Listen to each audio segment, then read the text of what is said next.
Atheists and agnostics are the most liberal religious group in the United States. They're far out of step with the general public. There was a poll in 2023. The question was, should it be illegal for a healthcare professional to provide a minor with gender transition services?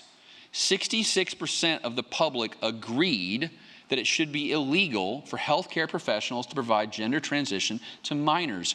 Do you know what it is amongst atheists and agnostics? 36%. They are 30 points more liberal on this issue. How about this? We asked them to put themselves on an ideological scale from very liberal to very conservative. Then we asked them to put the Republican Party on a scale from very liberal to very conservative. Amongst atheists in 2008, 15% of them said they're very liberal and the Republican Party is very conservative. You know what the number is today? 33%.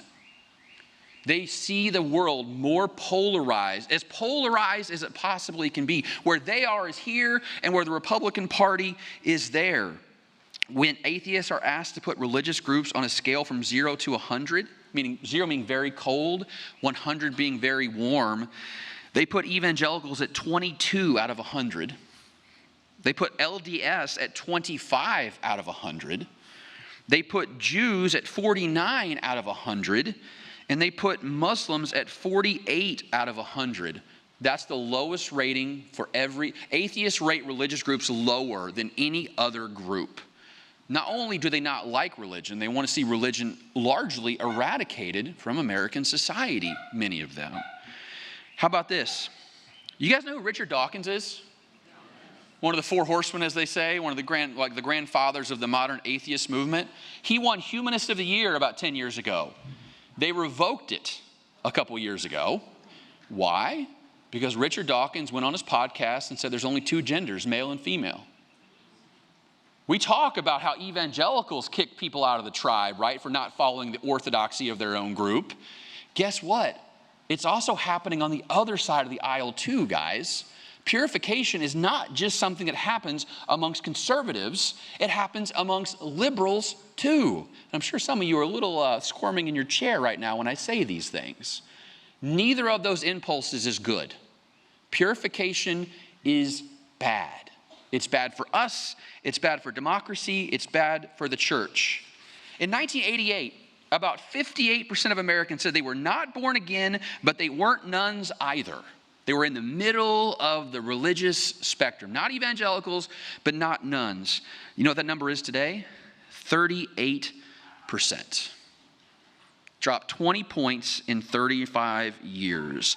The American religious landscape has never been more polarized than it is today. The issue is not that white Christians are increasingly conservative, the nuns are increasingly liberal. The issue is that both groups have become political monocultures. That's the problem.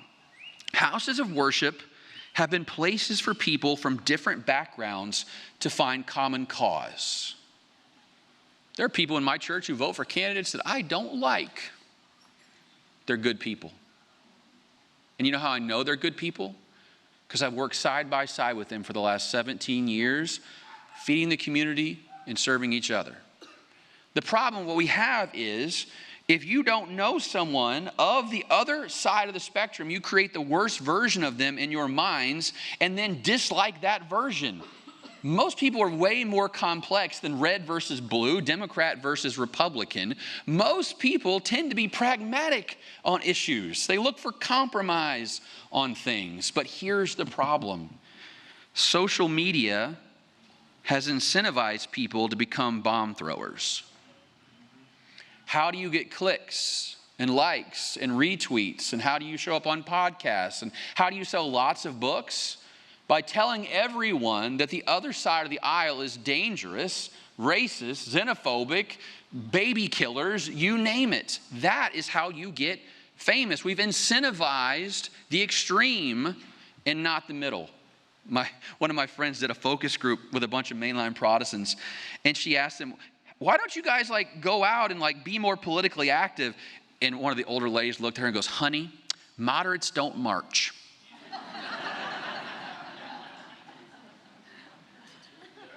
Moderates don't march.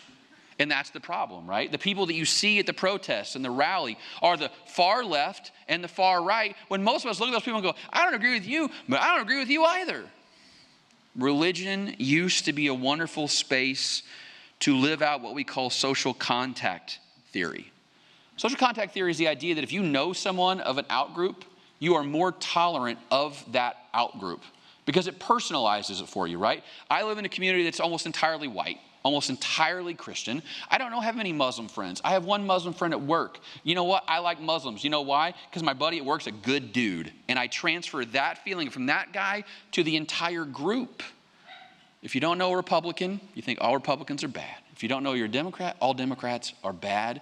The church used to be a place where we saw people from different walks of life. One of the most important posts I've written ever is called Religion as a Luxury Good. That's what religion has become in modern America, a luxury. Do you know the type of person that's most likely to come to church on this Sunday in America? It's people with a college degree, okay? Let me be clear about that. Education is positively related to religious attendance in this country. It's been true in every data set I've ever looked at. The more education you have, the more likely you are to attend religious services on a weekly basis. The more likely you are. And amongst income brackets, you know what income brackets the most likely to attend? People making between $60,000 and $100,000 a year. College degree, $60,000 to $100,000 a year. You know what the other two pieces are? Married with children. That is the magic combination for getting people in church. And you know, we also know about that. There are fewer and fewer people who meet that criteria, all four of those criteria in a way.